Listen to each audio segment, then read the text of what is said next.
This is Hakham Melech Rahmiel Qara'im ben Naomi ben Simcha. And I'll explain that name in a second. But I need to get some shelter here. Hi, how are you? Good morning. Because it's raining. I hope you guys can hear me okay. So, let's see how we're going to do this. I really should have brought headphones. Maybe I'll walk back to the car and get headphones while we're talking. I think that's the best way. And you'll just have to see my face up close because I want to make sure that the audio is good. So, first of all, I am no longer going by the name Melech ben Yaakov. For reasons that I'll explain in detail in future videos, but I've decided that though both my father and mother are Jewish, born Jewish, and I was born Jewish, that to make a long story short, I feel that my mother and my mother's side of the family encapsulates the essence of who I am much more than my father and my father's side of the family. So my father's a very harsh, difficult person. I won't get into details. And my mother is a very kind and loving person. And her whole side of the family was also very much the same. So I've decided that the essence of my name, or my essence is better represented by my mother's side of the family.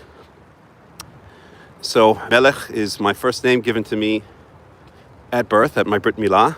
Rahmiel was my middle name, given to me at my Brit Milah.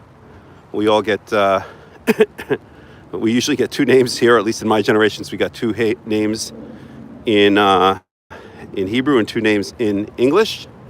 And then Qara'im, I'll get into that another time. We won't need to get into that right now. And then Ben Naomi, my mother's name is Naomi, and her father's name is Simcha. Her father's Hebrew name is Simcha. So that's my maternal grandfather is Simcha. So from now on, my full name that I'm going by is Melech Rahmiel Qara'im ben Naomi ben Simcha.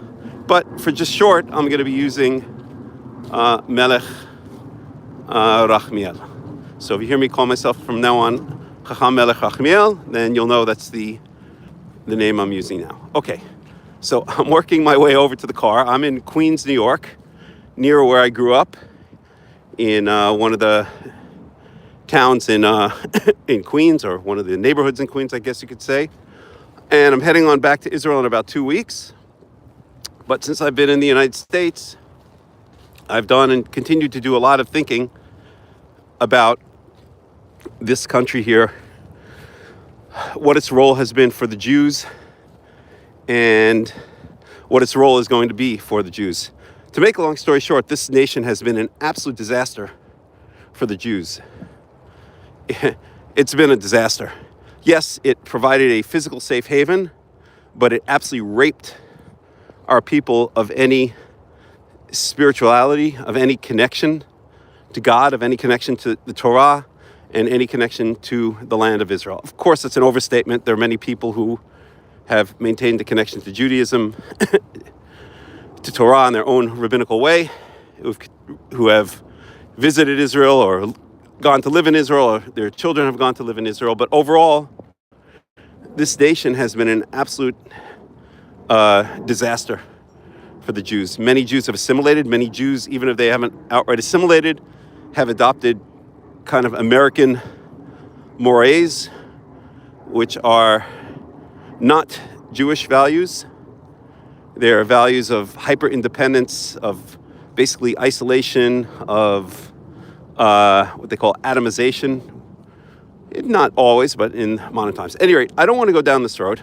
All I do want to say is that this stay that we've had, this place that we've lived, this Anatevka that we've lived in for, I guess the Jews have been here for, I guess late 1800s was the main wave, some before and some after. My family most came in the early 1900s before World War I, but or right after World War I, I should say, or I think some before and some after. But basically, so this 100-year stay that the Jews have had in the United States of America has been a disaster. Yes, many have gotten rich, but their souls have been emptied out in the process. Their happiness has been emptied out in the process. They may be wealthy, but they don't seem very connected or very happy. But that's all fine, because the stay of the Jewish people in the United States is quickly coming to an end. And I want to talk a bit about that, as I have in my previous couple of videos. And I also want to talk a bit about signs that the United States is on the verge of collapse, or on its way towards collapse. And as I always like to say in these videos, you know, don't run a stopwatch on me, as my friend Avner back in Jerusalem always used to say, "Any stopper." He used to predict something, and I would say to him, "When would it come true?" And he would always say, "Any stopper," which means in modern quote-unquote Hebrew, I don't have a stopwatch. I don't know exactly when these things are going to come true, but they're coming.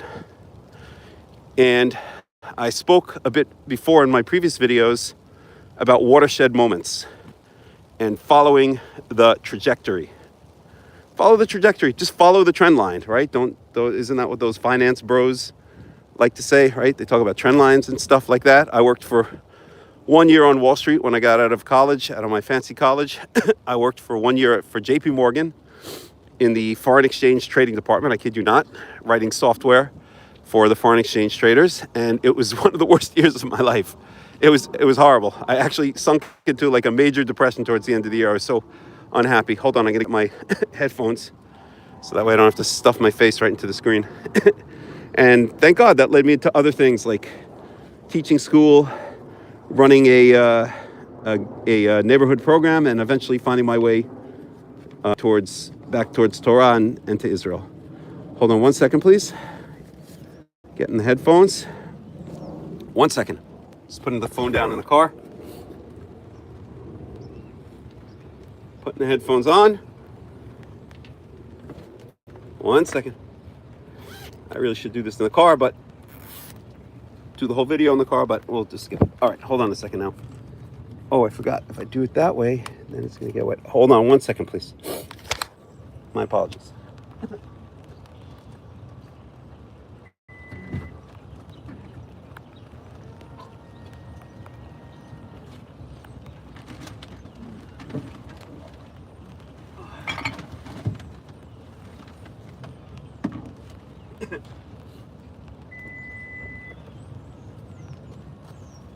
Getting an umbrella.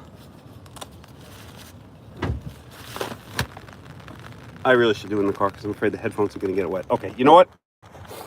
Let's recalibrate here. And I'm going to do without the headphones because they're going to get wet, and I've gotten these wet before and they've broken. So hold on 1 second. Get my hat back on.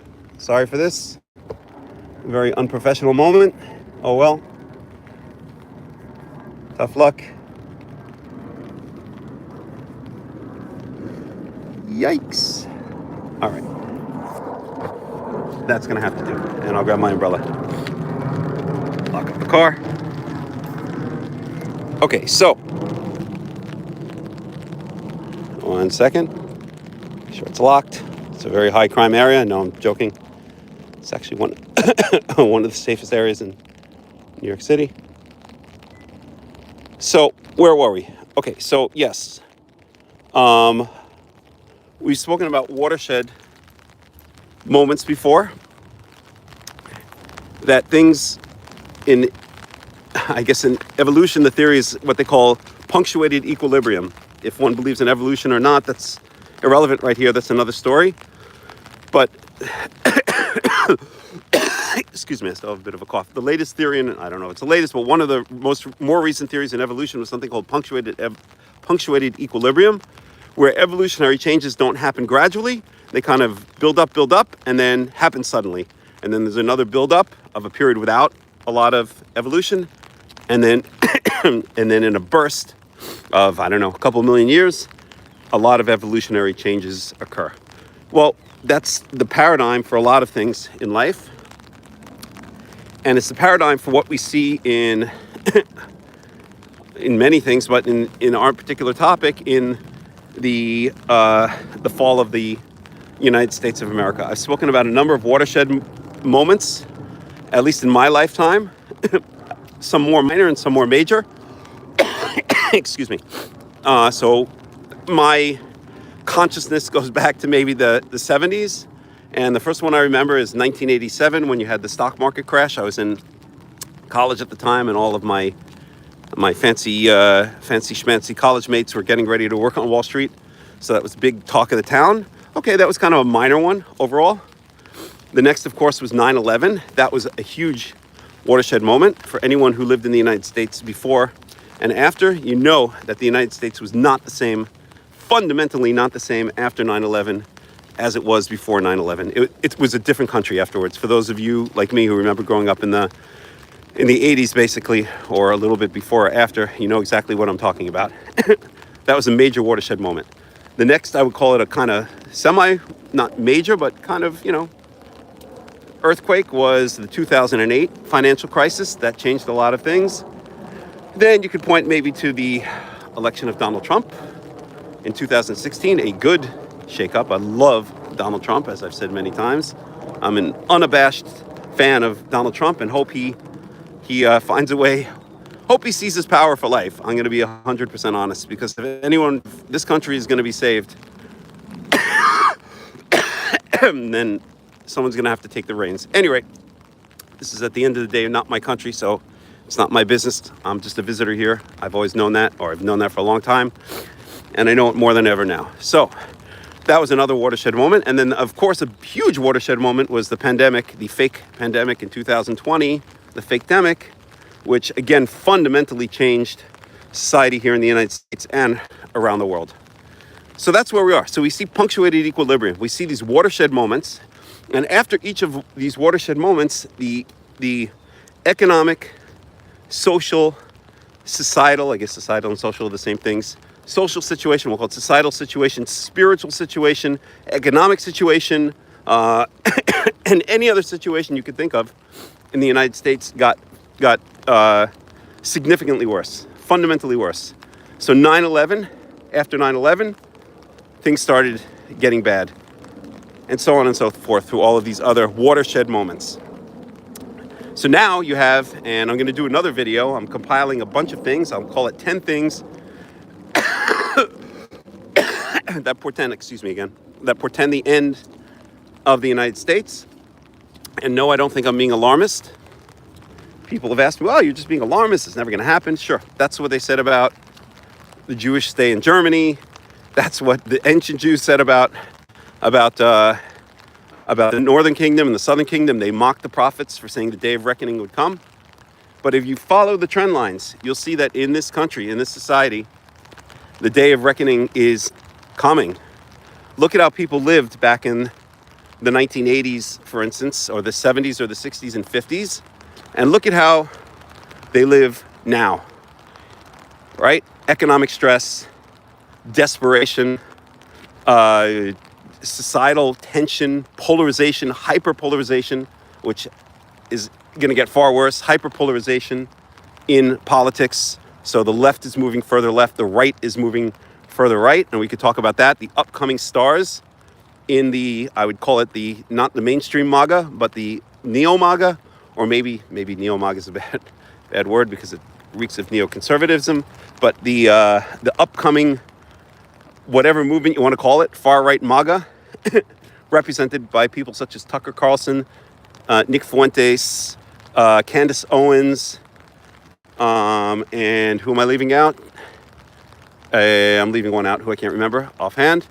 And then you have the radical left arising with the election of Zohran Mamdani, who's going to take office here in New York City on January 1st, an absolute anti-Semite Jew hater who's trying to hide it well.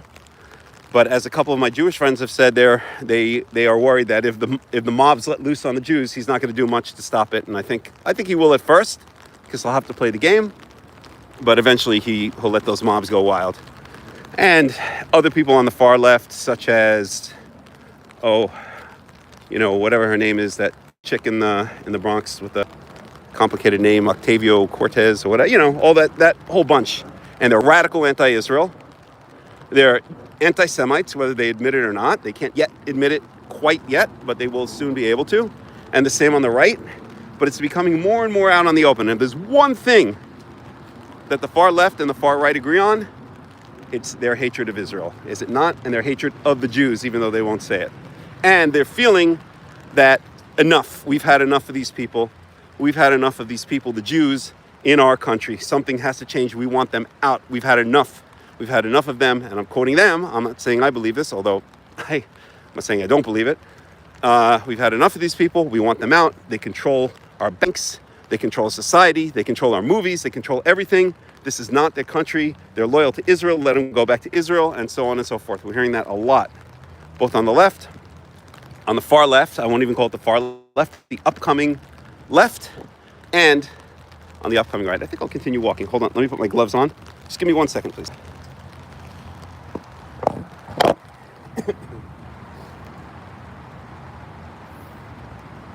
One second.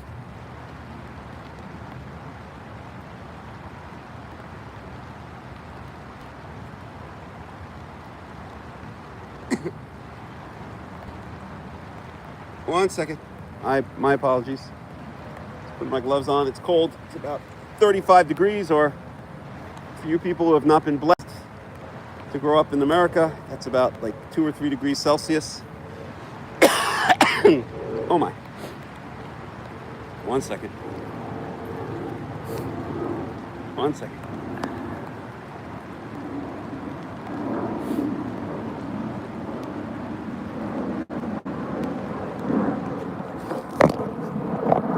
Okay, we're back. Okay, so to continue with my rant. So yes,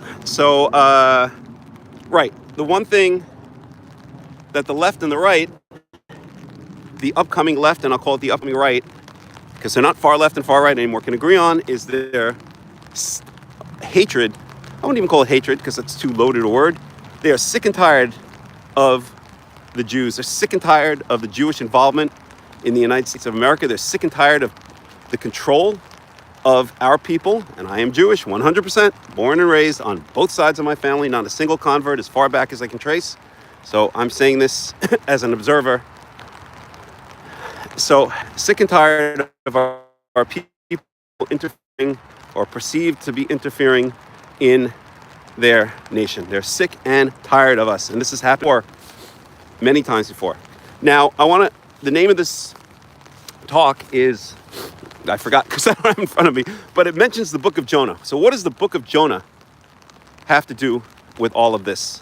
The Jewish in the United States and its upcoming end. And it will end. People, if you're Jewish and you're in the United States, you better have an exit plan. You better be starting to pack your bags, making your plans for Aliyah, whatever you need to do. This is not alarmist. This is 100% reality, because what's going to happen, going back to the watershed moments, is there will be another watershed moment.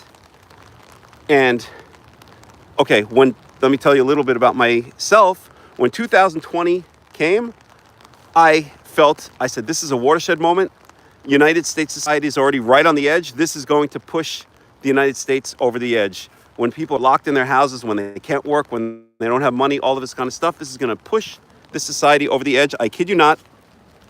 I grabbed a very close friend of mine who's like a son to me, and we packed our bags, and within 2 days, we were out of this country, and I ended up in Portugal. I spent 4 years living in Portugal in the middle of nowhere. It was very nice. Anywho, so I was kind of right. I was kind of wrong, but I was also kind of right.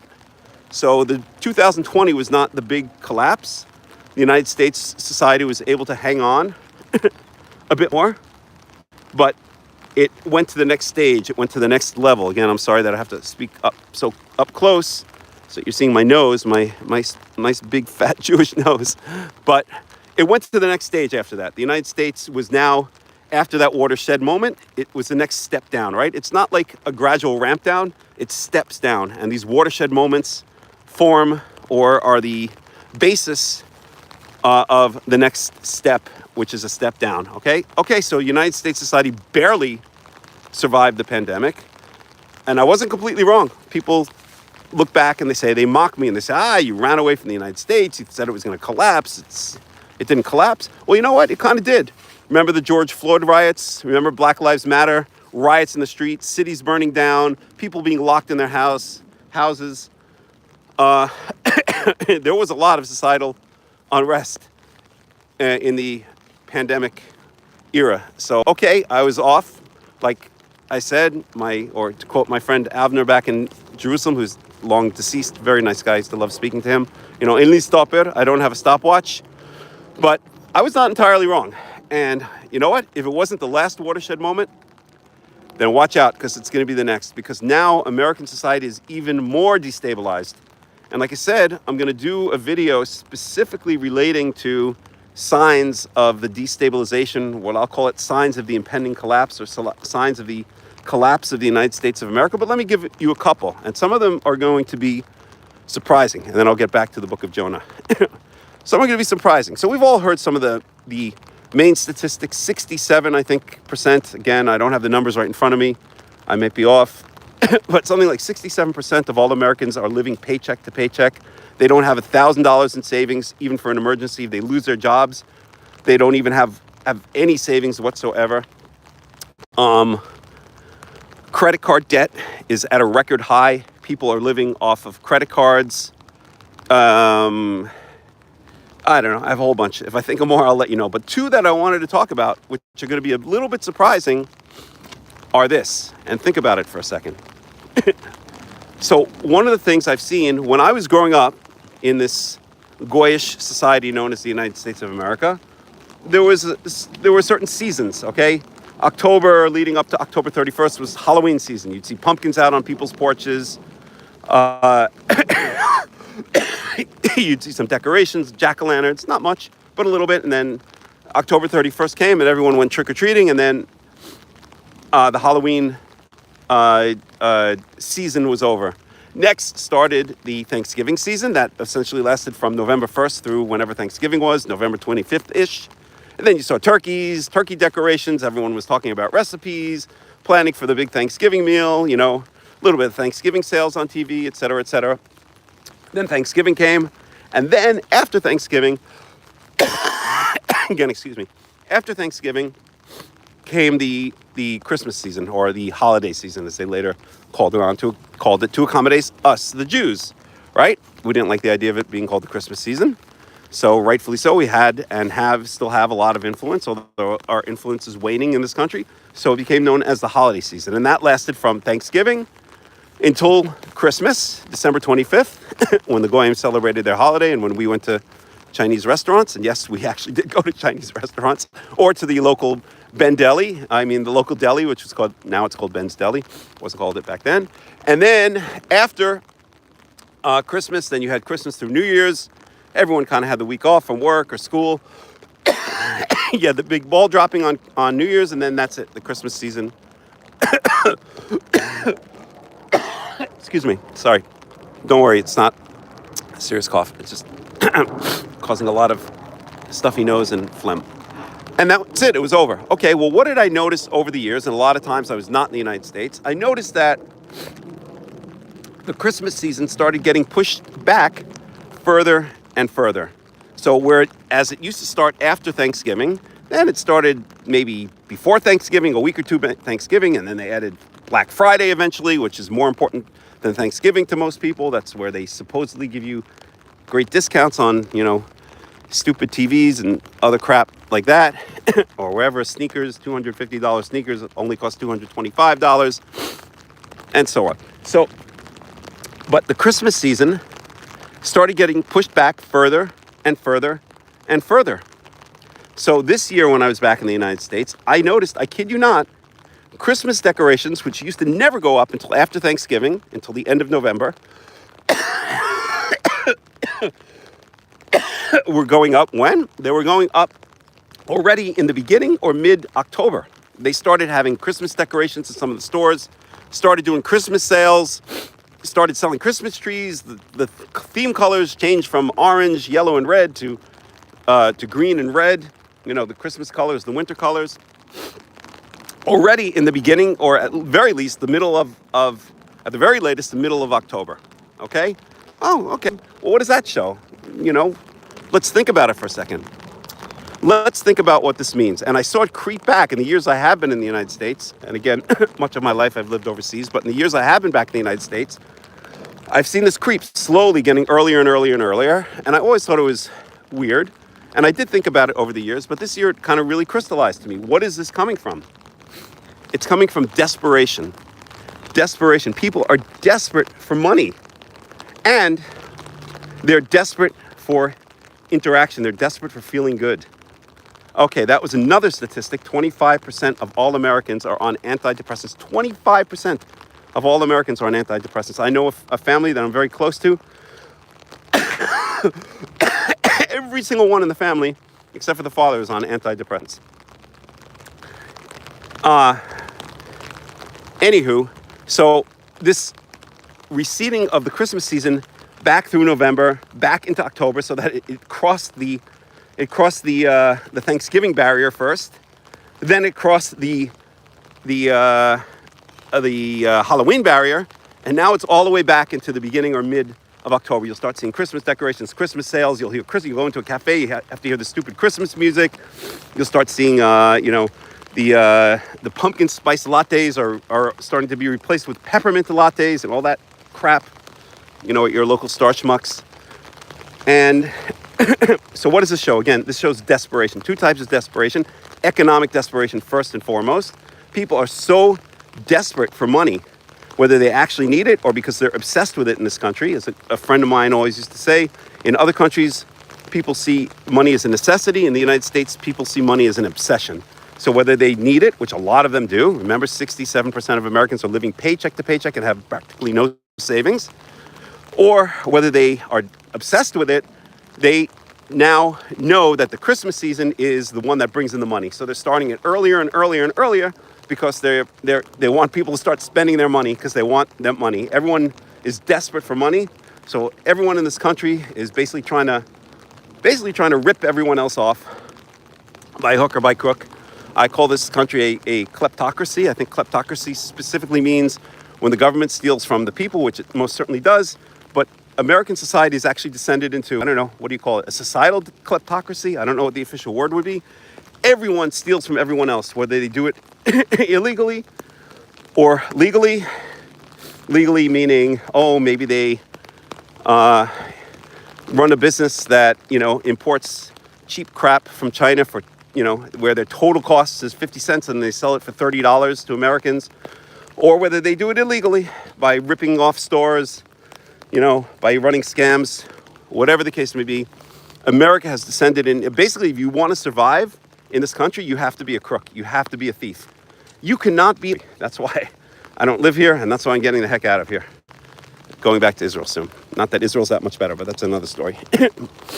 But you cannot run an honest business with an honest profit, with good, caring customer service, and survive in this country. You must descend into the pit of ripping people off, selling things at ridiculously high prices, convincing them to buy things they don't want or need, and so on and so forth. So this is a societal kleptocracy. Everyone steals from everyone else. It's the only way to survive in the United States of America, especially in New York City, where the god of New York City is money. That is all they talk about. That's all they worship. That's all they think about. That's the obsession on all of their minds. Anywho, but I digress, which I tend to do. Where were we? Yes, Christmas season starting in October shows economic desperation. People are so desperate for money that they want to get this Christmas season running, as early as possible so they can start selling their peppermint lattes and useless gifts and get everyone in a cheery spirit so that they'll start buying stuff. And it's really not going to work much longer because people don't have any money. They could start it in July and it won't work. By the way, back to school season used to start in, August 1st or August 15th. I now see back to school sales starting in June. Right when school lets out, they're already telling the kids it's back to school time. Poor kids. Anywho, and the other reason that I perceive that the Christmas season has moved earlier, and this will get me into the second surprising sign of the upcoming downfall of the United States of America, is is emotional and mental desperation. People are miserable. They're depressed. Again, 25%, I believe, is the number of Americans are on antidepressants. 25%, 1/4. You walk down the street, 1/4 of the people you see is taking an antidepressant. Entire families take antidepressants. So they're unhappy. They're miserable. They're disconnected from each other. They're atomized. They just live these individual lives. Go to the gym, come home, rinse, repeat, as I like to say.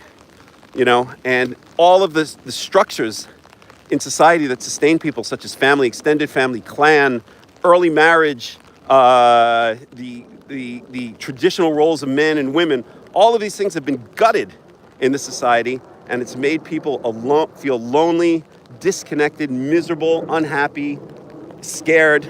And so in order to assuage, is that the right way to pronounce it? Assuage? I think assuage is right. In order to soothe that feeling, so these desperate Americans are now bringing on the Christmas season earlier and earlier so they can feel that Christmas spirit, that nostalgic Christmas spirit that maybe they used to feel when they were little kids, or they remember their parents talking about, or whatever the case may be. So that, to me, is one of the most surprising. It's surprising because it's not usually on these lists of signs of the collapse of America, but to me, that is one of the most glaring signs of the upcoming collapse of the United States of America. And I'll give another one. Daylight saving time. When I was growing up in the 70s and 80s, really in the 80s, which is a little child in the 70s. When I was growing up in the 70s and 80s, though, okay, daylight savings time, I remember very distinctly because I had an obsession with calendars when I was a little child.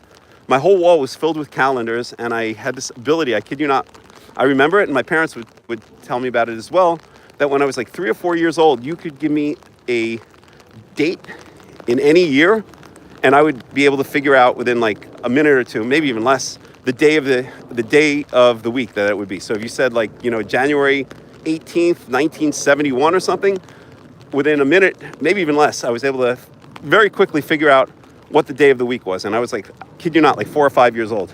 So I had an obsession with calendars. So I used to follow this kind of stuff, calendars and weather, very closely.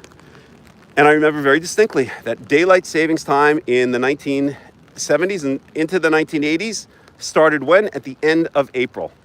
I think it was the last week in April, if I'm not mistaken. It ended when? It ended, I don't remember exactly, but I think it ended around the end of September, if I'm not mistaken. Okay, so basically it was May through September.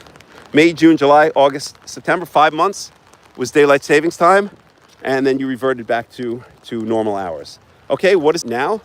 Well, in the United States of America, now daylight savings time starts not in the end of April like it did when I was a kid. It starts in the beginning of March.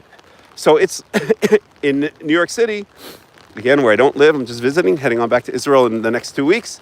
But in New York City, so once daylight savings time kicks in at the beginning of March, the sun there'll still be a little bit of light in the sky until around 8 o'clock p.m., but it'll be freezing outside. It'll be 25 degrees or 30 degrees. Something just doesn't make sense. It's like summer hours, but freezing cold winter weather. It's some incongruent there. And when does it end? It now ends after Halloween, so that the kiddies can be safe trick-or-treating. They're not safe anyway in this country, but they can pretend they are. Or they really are, but everyone is so scared of everyone else that they think they're not. So it ends after Halloween, beginning of November, first week of November. So when I was growing up, daylight savings time started end of April, ended end of September, to the best of my recollection. And now it begins beginning of March and ends beginning of November, okay? So instead of being, May, June, July, August, September, 5 months, it's now March, April, May, June, July, August, September, October. I think 8 months if I did the calculation correctly. And that to me is again a sign of desperation. Why is it a sign of desperation? Daylight savings times when I was growing up meant summer's coming. You're gonna be outdoors, you're gonna be happy, you could, take your heavy clothes off and you can swim and hang out with your friends and go to the park and all this kind of stuff. And again, Americans are so unhappy, miserable, desperate, alone, that they need to force this feeling. They need to make this feeling come earlier and leave later, because that's how miserable they are on their antidepressants, or not on their antidepressants.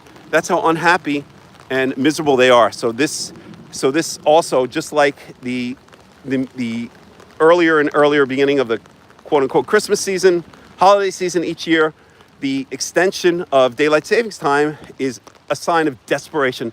Americans are so miserable and so unhappy that they need to feel the summer, even if it's not summer, even if it's still 25 degrees Fahrenheit outside, they need to feel the summer earlier and earlier each year and pretend that it lasts later and later each year. These are both signs of unhappiness. These are both signs actually of emotional desperation. And so therefore, if we track it, and it's been gradual in both cases, right?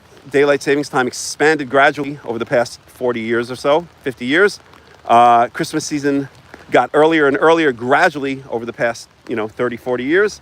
We see the descent of America and the United States of America and Americans into madness, into absolute insanity and madness. And honestly, since I am not part of this society, I'm just a visitor. I'm like Mork from Ork here. Nice reference for those of you who remember Mork from Ork. I just report back to Orson, and I can observe the society here, and I really feel like when I come to the United States, and I've lived in 4 different countries, and I've including the United States, and I have visited over 30 countries, around 30 countries, and when I come back to the United States of America, I feel like I've landed on a different planet. It's like an insane asylum. It's like Bizarro World. People don't know how to interact with each other normally. They interact with each other in very forced ways or desperate ways. They kind of like try to make, especially maybe it's different in small towns, but I'm talking about in the suburbs of New York here, and I think most of the country actually, they kind of make these forced interactions with each other. Like they'll see a baby on the bus and they'll be like, oh, what a cute little baby, blah, blah, blah.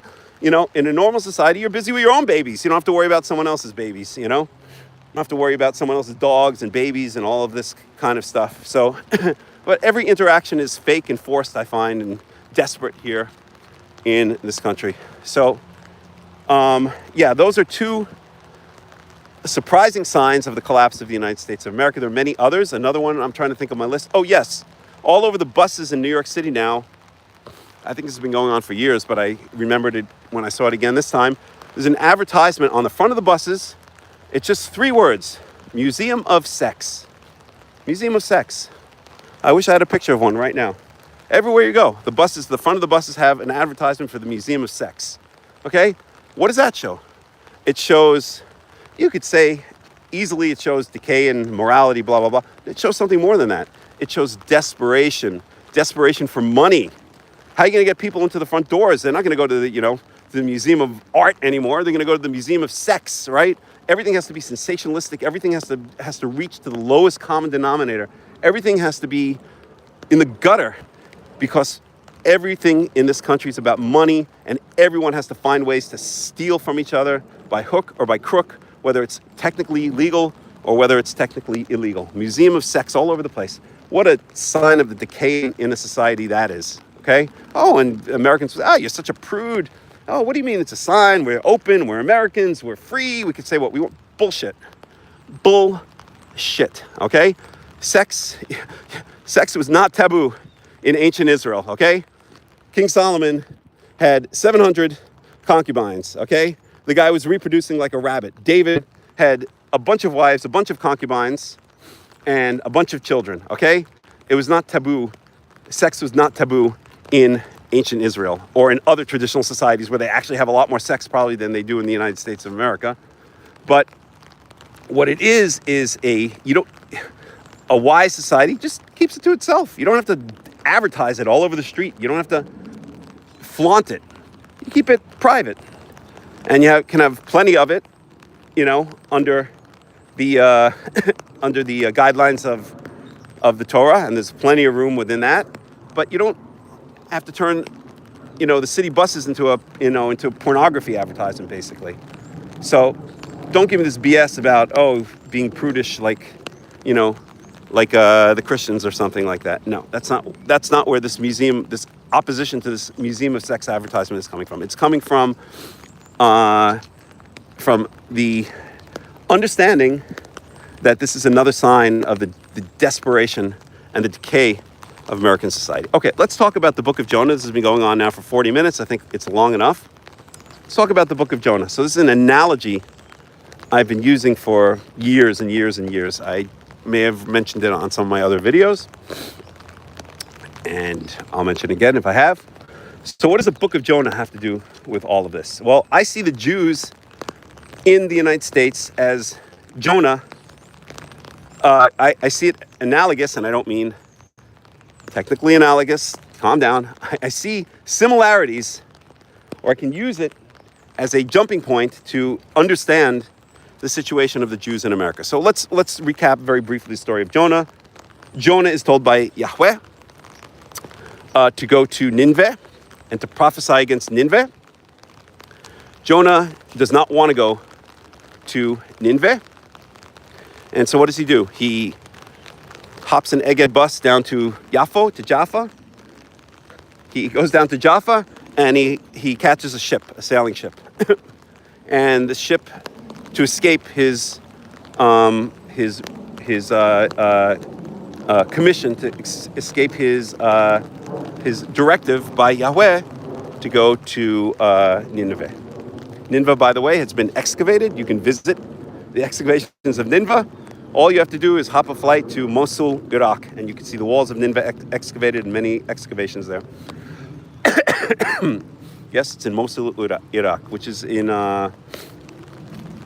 pretty safe actually. It's in the Kurdish territory, or the Kurdish majority territory of Iraq, kind of in the north. Anywho, I digress once again. So Jonah hops the boat, goes on the sailing boat out, and he goes out into the sea. And what happens is there's a great storm.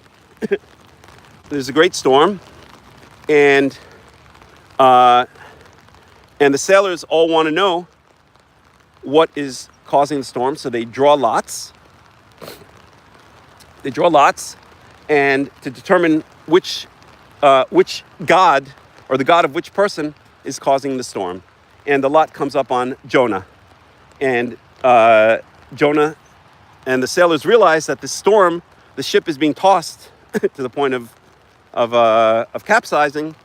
The ship is being tossed because of Jonah's presence in the ship. So Jonah says to the sailors, "Throw me overboard." Okay? The sailors take Jonah and throw him overboard.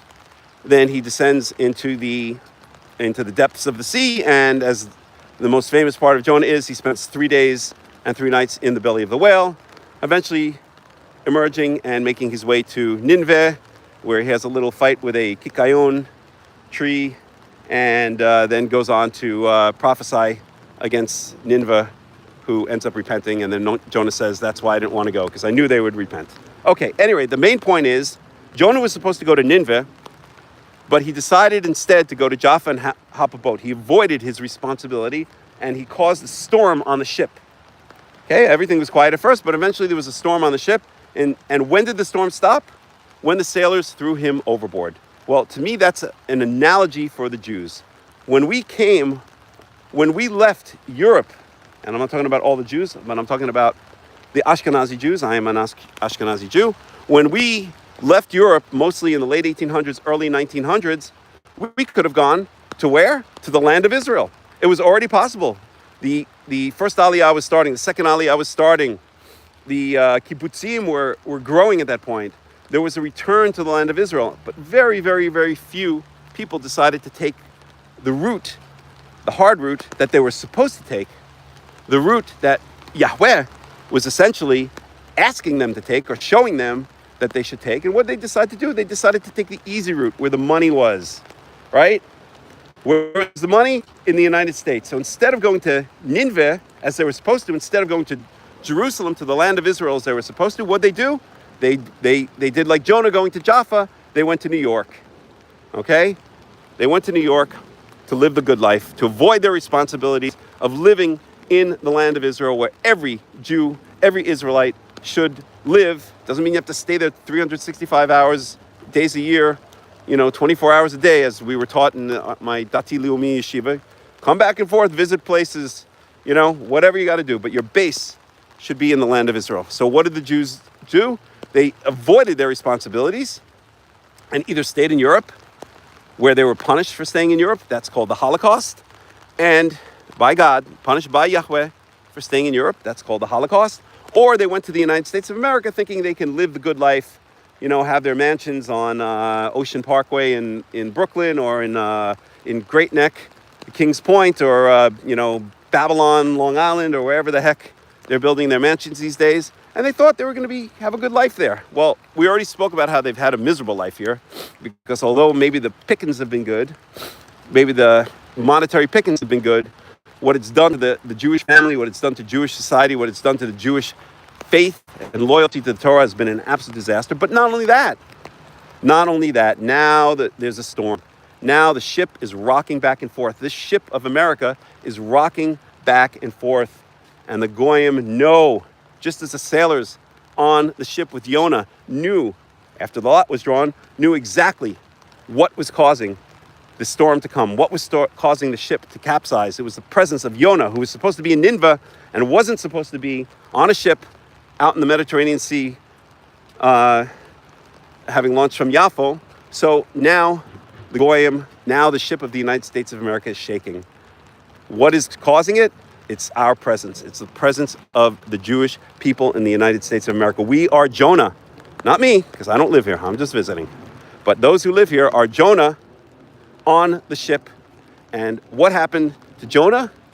Well, he was identified. Actually, he identified himself. The lot proved it, but he kind of admitted it. And he asked the sailors to throw him overboard. He was thrown overboard. That's exactly what's going to happen in the United States of America. And we see it happening right now. When we have the rise of I don't want to call it the far right, because they're not far right anymore, or the far left, the new right and the new left.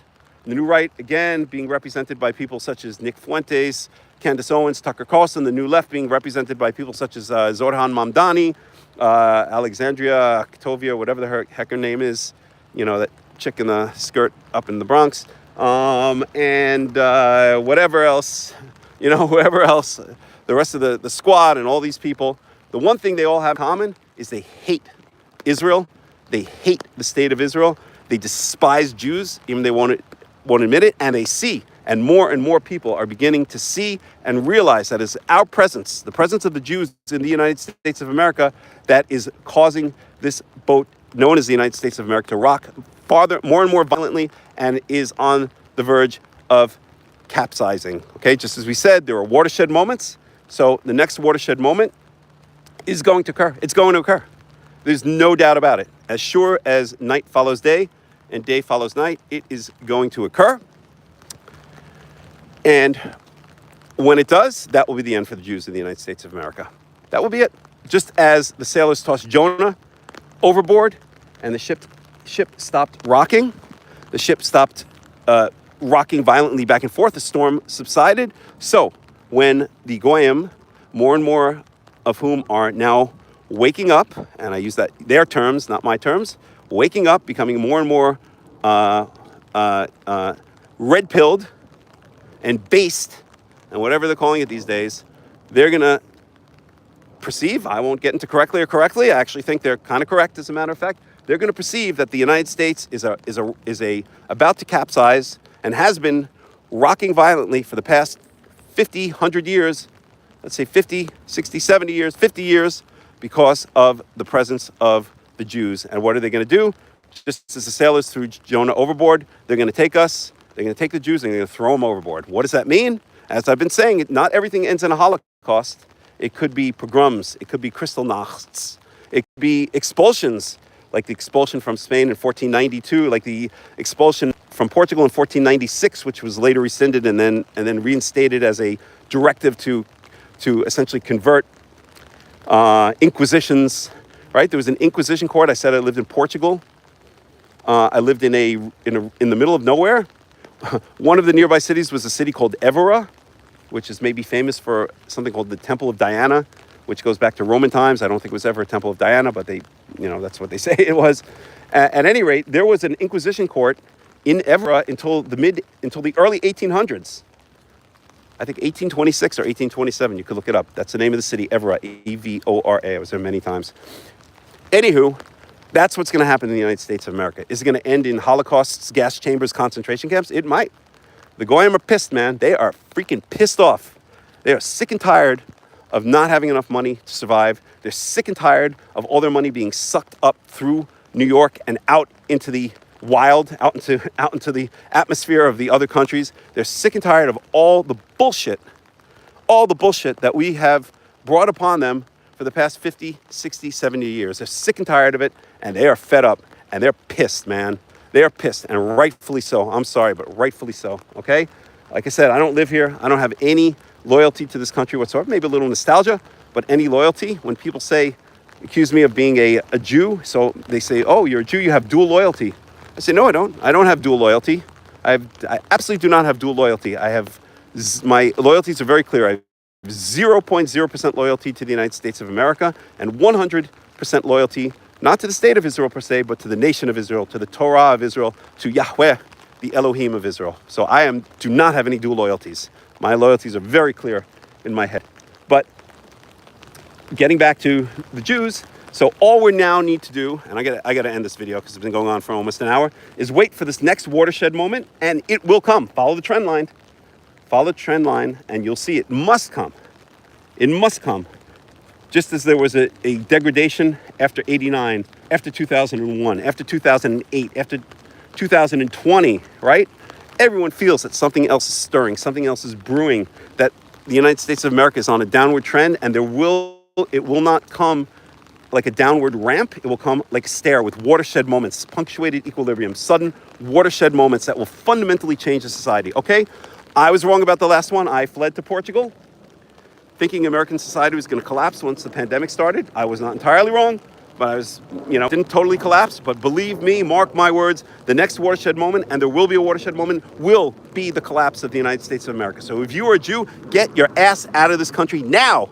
I mean, now. Pack your bags, make your plans, call Birthright, call whatever the heck you have to call. What is it? Call the Aliyah office and start making your plans. Because if you stick around, your fate will be the same as the fate of the Jews was in Europe, maybe even worse. That's all I have to say. I hope some of this makes sense. I hope, there'll be people out there who say, oh, you're an alarmist and, everything's fine and everything's dandy. Okay, fine, go with that. Go with that, just like the Jews did in Europe. Oh, you're an alarmist. Yeah, the United States will fall, but it's going to be in 50 years or 100 years. Really? Just look what's happened in the past, what are we in, 2025? Past 25 years in this country. It's a completely different country now than it was before 9/11. I'm not an alarmist, okay? I'm out of here in 2 weeks. So I'm good. I'll be happy in Israel.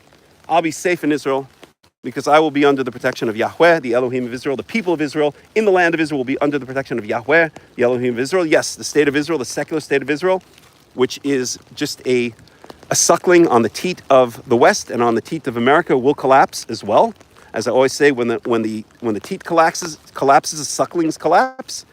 Bibi Netanyahu is a suckling. He's a vassal leader. He's based his whole career on trying to suck up and convince and cajole the West into pretending that they are allies with him and he's allies with them. That game is over, man. That game is over. So whatever's going to happen next is going to also cause the collapse of the current secular state of Israel, the Jewish and democratic state of Israel. It definitely will. But the people of Israel are an eternal nation. That's the promise that Yahweh gave us. Yisrael Chai. We will continue to survive one way or another, and I will stake my claim in the land of Israel, in the state of Israel, where I live in the Golan Heights, the beautiful, beautiful, beautiful Golan Heights. Plenty of room up there. Come one, come all. And you guys can watch it happen on TV and then get stuck in it if you're planning to stay in the United States of America. That's my message for today. This has been Hakham Melech Rahmiel of Karaite Insights and the World Alliance of Qara'im. Wishing you all a good day. And may Yahweh bless you. May Yahweh show you the right path. And we, as a nation of Israel, will, of course, as we always have for our 3,000 plus year history, we'll get through this together. Amen. Thank you. And speak to you soon. Now I got to take my gloves off to stop the... What a classy ending, huh? This guy is all class.